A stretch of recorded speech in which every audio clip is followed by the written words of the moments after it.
Et salut tout le monde, on va s'attaquer cette semaine à la lettre E de ce full set, une lettre E qui est assez intéressante, vous allez voir ça de suite. On commence avec le Hit Lead, qui est un jeu édité par Detroit Publishers et développé par Vicious Cycle, un studio un petit peu méconnu, c'est un studio américain qui a fait notamment les Ben 10 et Pac-Man. Alors Pac-Man dans sa version 360, qui est pas forcément la référence. C'est un genre action TPS et c'est sorti en mars 2009. Alors c'est un jeu parodique où on incarne une ancienne star dont le producteur veut se débarrasser. L'humour fait penser au jeu Les Simpsons, c'est vraiment le même style de jeu en fait, où on va se moquer des autres jeux en les parodiant. Le principal défaut de ce jeu là, c'est quand même dans son gameplay où c'est très rigide et imprécis, un petit peu comme un jeu moyen de PS1. Et c'est ce qui fait son principal défaut, contrairement au jeu Les Simpsons qui était un petit peu réussi là-dessus. On a une durée de vie de 7 heures, c'est assez moyen pour ce genre de jeu, et une note de 53 en métacritique, là aussi c'est très moyen, au final ça caractérise assez ce jeu, et c'est un jeu qui se trouve plutôt facilement. On passe maintenant au jeu El Shaddai, qui est un jeu édité par Ignition Entertainment, qui est un studio habitué à faire des jeux un petit peu bizarres, On passe par exemple à Deadly Premonition. C'est un genre action plateforme et c'est sorti en septembre 2011. Alors déjà, il faut savoir que c'est un jeu avec lequel je partais avec un très mauvais a priori à cause de Zogma que j'ai reçu dans la Game Room et qui avait vraiment assassiné ce jeu. Ce qui est sûr, c'est que c'est un jeu plutôt étrange, que ce soit par son histoire ou par son gameplay. Pour tout vous dire, notre héros est envoyé sur Terre par Dieu pour s'expliquer avec les anges déchus. Vous situez un petit peu le truc. C'est tiré du livre d'Enoch, pour ceux qui connaissent. On a un gameplay qui mélange pas mal de genres. Alors ça, c'est très souvent des jeux qui veulent un petit peu inclure pas mal de cycles de jeu pour essayer de se faire sa propre identité. Là c'est quand même plutôt réussi, parce que tout ça est fait dans des niveaux qui sont visuellement étranges là aussi, et artistiques. Ce n'est pas forcément un défaut d'ailleurs, au contraire, c'est plutôt joli à voir. La durée de vie de ce jeu est de 8 heures, là aussi c'est pas énorme, et il a pris une note métacritique de 75, autant vous dire qu'il n'est pas si mauvais que Zogma a voulu me le faire croire. Pour sa rareté, il n'est pas vraiment commun et je sais que j'avais dû mettre une dizaine d'euros pour l'acquérir à l'époque. On arrive à Enchanted Arms. Alors là, c'est édité par Ubisoft et développé par From Software. Donc rien que l'éditeur et développeur, ça laisse rêver un petit peu. C'est un genre RPG. Là aussi, c'est un bon point et c'est sorti en septembre 2006. Alors, par contre, je disais RPG, moi je suis content, vous savez que j'aime bien les RPG, mais là c'est un RPG qui est tout en anglais, et c'est donc un jeu que je ne ferai pas. Particularité de ce RPG, on peut créer des golems avec des pierres et composer notre propre équipe avec. D'ailleurs que ça donne accès à plus de 100 personnages dispo, comme ça. Peut-être une petite inspiration de Pokémon. Donc ce qui est propre après au niveau du gameplay assez tactical, c'est que vous avez en fait des cases de déplacement pendant les combats. Alors ce qui est cool, c'est que pour ces mêmes combats, il y a une possibilité de mode auto qui est très pratique pour le level up. C'est-à-dire que quand vous faites du level up, vous n'avez pas à vous embêter à faire des stratégies de ça. Vous le mettez en auto, ça se fait tout seul. Alors certes, c'est quelque chose qu'il faut pas faire sur des boss. Ça se fait vraiment sur des ennemis de base pour du level up, encore une fois. Un autre point positif, si on a des combats aléatoires qui sont propres à ce genre de RPG, ils interviennent à une fréquence agréable. On n'a pas à être agressé non-stop. Là aussi, je veux penser à Pokémon par exemple. Et pour finir, quelque chose d'important, le bestiaire. C'est un bestiaire qui est très varié, ça va des persos vraiment ridicules à des persos qui franchement me feraient faire des cauchemars tellement ils sont horribles. La durée de vie de ce RPG c'est du 22 heures, donc autant vous dire que pour un RPG c'est assez léger. Tant mieux, parce que des fois c'est vrai que ça permet de faire du RPG sans passer sa vie. La note métacritique est de 69. C'est un jeu qui est pas vraiment commun, qui court d'ailleurs de moins en moins les rues, mais ça c'est un petit peu ce qui est commun au RPG. Et la dernière chose qui est un petit peu rigolote, c'est que c'est écrit en gros que c'est une exclue sur la boîte, alors que c'est pas du tout le cas. Donc je sais pas, sûrement que c'était une exclue temporaire à l'époque. Le prochain jeu est le End War, qui est un jeu donc Tom Clancy estampillé. C'est édité et développé par Ubisoft. C'est un genre stratégie et c'est sorti en novembre 2008. Alors je le disais, univers Tom Clancy, donc on est logiquement dans une guerre fictive, on a affaire à un jeu de stratégie, donc forcément c'est vrai qu'on pourrait penser que le PC s'y prête plus que le pad 360, mais il est à noter que la fonction Kinect est très utile sur ce jeu. Voilà, enfin un jeu qui utilise bien la Kinect. Pour le gameplay, c'est plutôt dynamique, ce qui rend la stratégie pas évidente et stressante. Voilà, on n'a pas vraiment le temps de réfléchir à quelle stratégie on voudrait élaborer, c'est vrai que c'est très dynamique. Graphiquement, c'est plutôt joli, sans être voilà, formidable, mais ça reste un jeu de stratégie, donc on s'entendait pas forcément à quelque chose de joli. Et là, c'est quand même le cas. Mention spéciale pour la partie multijoueur qui elle est excellente, c'est plutôt sympa à jouer à plusieurs ce jeu là. On a une durée de vie de 10 heures, mais ça c'est vraiment si vous êtes une machine, hein, parce que croyez-moi, on passe pas l'émission comme ça du premier coup facilement. On a une note de 77 et c'est un jeu qui est assez commun. Vient ensuite le Enemy Territory Quake War. C'est édité par Activision et développé par SPL. Alors j'ai trouvé aucune info sur ce développeur. C'est un genre FPS et c'est sorti en septembre 2007. Alors c'est un FPS à la Counter-Strike, vraiment retenez ça. On choisit entre deux camps, humains ou extraterrestres. On a 4 campagnes de dispo. Donc je le disais, ça me fait clairement penser à du CS, hein, mais en bien plus bourrin. C'est-à-dire que par exemple vous avez plein de véhicules jouables, ça change de Counter. Pour pallier un peu à tout ce qui est côté bourrin, on a un système de jeu qui est basé sur des objectifs et un choix de classe pour s'y préparer au mieux. C'est-à-dire mettez-vous bien en tête que c'est pas, vous n'allez pas remporter les parties sur des kills. Il faut vraiment remplir ces objectifs avec différentes missions donc, qui sont imposées et c'est comme ça que vous gagnez la partie. Il est donc à noter pour ceux qui l'ont pas encore compris que tout comme Counter-Strike c'est un jeu qui est multi, hein, ce n'est pas de campagne solo. Du coup, vous l'avez compris, en durée de vie, ben, on est en illimité puisque c'est du online. On a une note métacritique de 69. À titre d'info, sur PC, ça a pris 84. Forcément, c'est toujours un peu mieux à jouer ça sur PC. Et en rareté, c'est du très commun. Enemy Front. Alors là, attention, on a un jeu édité et développé par Sea Games. C'est un studio polonais hein, qui a fait au moins 50 jeux, mais aucun que je connaisse, à part à la limite les Sniper Ghost sur 360. C'est un genre FPS et c'est sorti en juin 2014. Alors c'est en fait un FPS de plus où on revient sur la Seconde Guerre mondiale. On va commencer sur les points positifs du jeu parce qu'il y en a très peu, mais ça sera fait. Le seul que j'ai relevé, c'est que c'est un jeu qui est intégralement en français, que ce soit la voix ou le texte. Et encore comme souvent, quand c'est doublé en français, c'est assez mal doublé.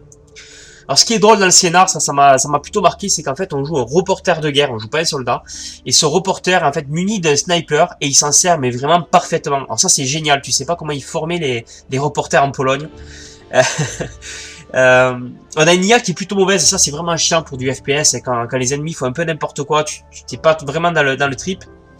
Et surtout là où le bas blesse dans ce jeu en fait c'est qu'il y a énormément de clipping et sur un jeu principalement de sniper c'est vraiment génial quoi. Alors le clipping hein, pour les novices c'est en fait le fait d'afficher des textures tardivement, c'est-à-dire que tu progresses et puis ça s'affiche vraiment quand tu es dessus là, au niveau du décor. Donc voilà, comme je vous dis, quand on veut sniper, c'est vraiment génial, quoi. C'est super. Enfin bref, du coup, on a une durée de vie de 6 heures et une note métacritique de 35 qui veut tout dire. Hein, et je pense que le clipping y a beaucoup joué dans cette note négative. Au niveau de la rareté, on est sur du commun. On va maintenant parler du jeu Enslaved, édité par Bandai, développé par Ninja Theory, ceux qui ont fait les DMC par exemple sur 360. C'est un genre action et c'est sorti en octobre 2010. Alors c'est un jeu de plateforme action, l'action étant une sorte de beat'em all. C'est un jeu qui m'a vraiment dépaysé, j'ai vraiment apprécié le faire il y a quelques mois de ça. J'ai vraiment adoré vivre un voyage, en fait ça m'a fait penser à l'expérience que j'avais vécue lorsque j'avais fait Uncharted 1 sur PS3. Après, le jeu n'est clairement pas parfait. Si je devais par exemple relever un défaut, ça serait au niveau du scénario qu'on voit venir de très loin. Je vous avoue que plusieurs fois, je ne peux pas spoiler, donc je vais pas trop détailler, mais plusieurs fois j'ai vu venir. En fait, avant même d'avoir la cinématique, je savais très bien ce qu'elle allait traiter. Quoi. Ça, c'est un petit peu dommage. On le voit venir de loin. À part à la limite la fin. Toujours sans spoil, qui est très what the fuck et qui du coup fait limite bâclé. Au début je me suis dit j'ai peut-être pas tout compris tout ça, mais en parlant avec des collègues qui ont vécu en fait la même chose que moi, what fucking à la fin, donc je pense que le problème vient pas de moi. Mais pour finir sur une note positive, parce que ça reste quand même un jeu que j'ai vraiment adoré, que je vous conseillerais. Si la plupart des jeux que je termine, c'est vrai que je garde très peu de souvenirs parce que c'est une expérience que je vis une fois et après un an après je me souviens même plus des passages qu'il y a eu dedans, ça c'est très très souvent. Celui-là ça sera pas le cas parce que je me souviens encore de vraiment pas mal de scènes qui m'ont marqué et même si ce scénario, je l'avais dit, est prévisible, il est quand même assez marquant sur plusieurs scènes. Donc c'est un jeu qui a une durée de vie de 9 heures, c'est plutôt correct et qui a une note métacritique de 82, voilà, vous comprenez un petit peu mieux mon amour pour ce jeu. On enchaîne avec le Epic Mickey, le retour des héros, édité forcément par Disney Interactive, développé par Junction Point. C'est un studio qui a été créé par Warren Spector et qui a depuis fermé suite à la non-vente de ce jeu qui s'est très peu vendu, donc le studio a dû fermer. C'est le deuxième opus, d'où le nom Le Retour des Héros. Le 1 étant une exclu, oui, il n'est pas très connu, et celui-là de toute façon ne l'est pas non plus, vu qu'il a été très peu vendu. Pourtant celui-là a été cross-platform, il est sorti un petit peu sur tout. On est sur un jeu Disney forcément, et pourtant le design est très sombre. Ça c'est quelque chose qui m'a marqué vraiment au début, ça fait penser un petit peu aux vieux dessins en Mickey, vous savez, en noir et blanc. Après, pour parler du gameplay, ce qui est cool, c'est que là aussi, comme les vieux Disney Mega Drive, on a en fait deux personnages.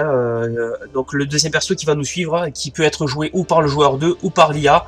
Là aussi, ça fait penser un petit peu à Resident Evil 5. Sauf que cette fois-ci, c'est réussi, puisque l'IA du camarade, si elle est jouée par l'ordinateur, est vraiment excellente et fonctionne très bien. En originalité de gameplay, on a en fait deux types d'armes, la peinture ou le dissolvant. Là aussi, c'est pas très violent, c'est fait exprès, c'est Disney. L'un permettant de terrasser l'ennemi, puis l'autre est pour lui faire en fait changer de camp. Ce qui fait que selon notre usage d'armes, on peut avoir différents embranchements, puisqu'on a donc des effets opposés, et puis ça peut permettre de vivre un petit peu son histoire, même si c'est pas aussi poussé que d'autres jeux dans le genre.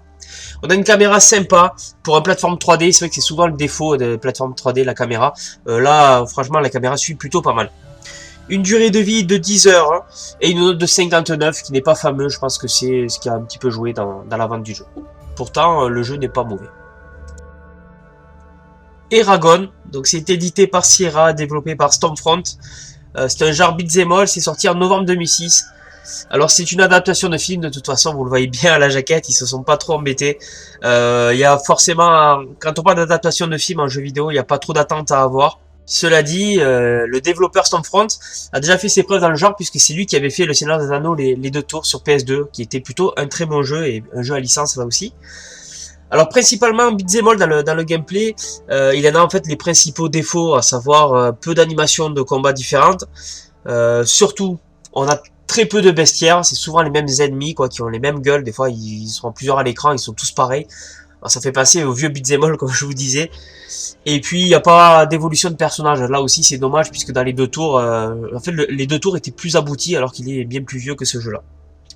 C'est un jeu qui est assez violent et qui, pourtant comme ça on dirait pas, mais qui a pris un PEGI 16, c'est quand même pas mal pour ce genre d'adaptation de film. On a une durée de vie de 6 heures, c'est assez court je trouve, et une note de 48 qui veut tout dire. On arrive sur Escape Dead Island, qui est un jeu édité par Deep Silver, développé par Fat Shark. C'est un studio indé suédois, donc très peu connu. C'est un genre survival, c'est sorti en novembre 2014, donc assez sur le tard, ça m'a surpris. Donc vous l'avez reconnu au titre, il s'agit d'un spin-off de la série Dead Island. On y retrouve un style très cel shading, ça m'a beaucoup fait penser à 13 que je faisais à l'époque sur GameCube, c'est vraiment du cel shading pareil. Pour ce qui est de la mise en scène de ce jeu, on est toujours sur une île qui est censée être paradisiaque plutôt, mais qui est envahie de zombies. Il est à noter qu'on passe quand même du FPS à un TPS, ce qui fait qu'on a une action qui est beaucoup moins frénétique, la vue TPS, qui permet aussi de jouer un peu mieux à des phases d'infiltration. Le gros défaut, je dirais même défaut principal de ce jeu, c'est qu'on a une map qui est plutôt réduite. Et en fait, du coup, pour allonger un petit peu la durée de vie, il faudra faire beaucoup d'allers-retours, ce qu'on appelle des quêtes FedEx. C'est-à-dire tu vas au nord de l'île, tu reviens au sud, puis tu retournes au nord pour finir les missions. Et malgré ça, on a une durée de vie qui n'est que de 6 heures et une note de 32. C'est très faible. Et voilà un jeu très attendu de cette lettre E, le Eternal Sonata. Jeu édité par Bandai Namco, développé par Tricrescendo, c'est ceux qui avaient fait les Baton Kaitos par exemple sur GameCube. C'est un genre RPG, c'est sorti en octobre 2007. Alors c'est un jeu très original où le scénario en fait se place dans les rêves du célèbre musicien Chopin. C'est pour ça qu'on a un titre de jeu qui est plutôt chantant. Pour finir de parler un petit peu de ce scénario, vous le résumez rapidement, en fait on est dans ses rêves. Mais on va vivre des situations que le monsieur a réellement vécues, donc ce n'est pas vraiment de la pure fantasy. Graphiquement, bien qu'en début de vie de console, le jeu est quand même très beau, faut le noter. Pour un jeu sorti en 2007, donc, on a un style qui est japonisant et qui fait beaucoup penser aux Tales of. Donc comme c'est un RPG, la question qu'on se pose tous, c'est quel genre de RPG c'est au niveau des phases de combat. On a du coup un système de combat qui qui est en tour par tour, mais qui est vraiment pas à l'ancienne. C'est-à-dire que on retrouve beaucoup plus de dynamisme, si bien qu'en fait, à première vue, si on le joue pas et qu'on le regarde, on a même l'impression qu'on est sur du action RPG tellement c'est frénétique. Le niveau de difficulté est assez faible. Après, j'ai envie de vous dire, tant mieux, ça change des RPG qui sont vraiment très compliqués. Et puis pour terminer un petit peu ma critique sur ce jeu, je dirais que les voix sont en Jap et que c'est très bien traduit en français. Donc ça c'est cool, au niveau du texte, c'est texte traduit en français et les voix en Jap. Une durée de vie de 30 heures qui est pas énorme pour un RPG mais qui est quand même sympathique. Là aussi, moi c'est cool, 30 heures c'est faisable. Et on a une note métacritique de 79 qui est très correcte. Pour ce qui est de sa rareté, à l'époque où je l'ai pris, c'est un jeu qui tournait dans les 7-8 euros. Ça valait pas grand chose pour un RPG au niveau du prix. Mais comme toujours, ça commence un petit peu à grimper. Et je pense que c'est un jeu qui prendra de la valeur avec le temps. Et le dernier jeu de la lettre E, le Everyone Sing, qui est un jeu édité par Gusto Games et développé par Oxygen Games. Alors j'espère que c'est dans le bon ordre parce que j'en suis même pas sûr vu le peu d'infos qu'on peut avoir sur ce jeu. C'est un genre de rythme et c'est sorti en mai 2012, vraiment sur le tard de la console. Je crois qu'il se dit tiens on va sortir un jeu de karaoké histoire de clôturer le truc. Du coup voilà, je vous disais, peu de choses à dire vraiment dessus. Il s'agit donc d'un jeu, vous l'avez compris, de karaoké qui comporte 35 tubes entre guillemets je dirais, puisque en plus de ça bien sûr aucun titre francophone, donc ça c'est super. Pas de test trouvé dessus, donc juste à la limite je peux même pas de note métacritique en fait. C'est un jeu qui a pris 12 sur 20 sur jeuxvideo.com, voilà. Et au final, que dire, à part qu'on aurait pu espérer un petit peu mieux de cette lettre E. Je retiens quand même deux jeux que je vais mettre dans ma sélection du yo. Le Enslaved, bien sûr, que j'ai parlé, c'est vrai que ça a été un gros coup de cœur parce que j'en attendais rien. Peut-être que si ça avait été un gros triple A avec beaucoup d'annonces un petit peu comme l'Uncharted, il m'aurait déçu. Mais celui-là, voilà, n'a pas fait de bruit et très franchement, il est sympa, il est plaisant à jouer, on vit une belle histoire, une belle aventure. Voilà comment je peux résumer ce jeu d'action beat'em all. Et puis la deuxième que je mets dans ma sélection, c'est le Eternal Sonata. C'est un petit peu particulier parce que je mets ce jeu-là alors que je l'ai pas terminé. Mais je le mets pour des raisons assez simples. C'est que c'est un RPG qui cette fois-ci n'est pas compliqué. Donc il est vraiment destiné à tout le monde. Il a un design qui est plutôt enfantin. Donc là encore une fois, pas de limite d'âge pour jouer à ce jeu. Bon, bien sûr, c'est pas un jeu à faire à 7 ans, hein. C'est quand même un RPG, il faut le maîtriser un petit peu. Et puis il a une durée de vie assez courte pour un RPG encore une fois. Donc beaucoup de gens sont réticents à ce genre de jeu parce qu'ils n'ont plus le temps de jouer à ça. Et bien celui-là, il est quand même assez faisable.